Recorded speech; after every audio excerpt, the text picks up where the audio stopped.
Happy Monday mga kamarites. Ayan nga, pasok na naman ang mga marites nyo dito sa tindahan. Ayan, parang hindi nga dumaan ng Sabado at Linggo dahil nga sobrang busy ng mga marites nyo at sobrang daming trabaho. Kaya hindi nakapagpahinga ng maayos ng mga marites nyo. Tapos Lunes na naman at pumasok na naman sa tindahan. Ayan, sobrang dami talaga ng trabaho ng mga marites nyo. Hindi na nga magkadauga-aga dahil sa dami ng trabaho. Dahil kailangan din naman kumita para may panggastos tayo sa araw-araw. Kaya go lang mga kamarites, kahit na maraming trabaho, go lang. Ayan, dahil nga medyo tanghali na at sumisikat na mga araw, salamat naman dahil napakaganda ng panahon ngayon, dahil hindi na umuulan. Sana nga tuloy-tuloy na para hindi masyadong nakakapagod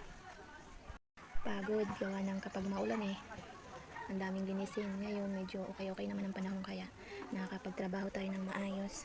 Ayan, dahil nga marami na rin pumapasok ng mga estudyante, marami na ding bumibili, kaya ayan, sabay-sabay na nga yung mga bumibili. At ako nga, ito nga, naglalagay nga ako ng tubig sa ice pot para mamaya yelo na nga lang ang ilalagay dahil nga marami ng estudyante bumibili at pumapasok. Kaya kung mapapansin nyo, busy na nga ang mga marites dahil sa dami ng bumibili.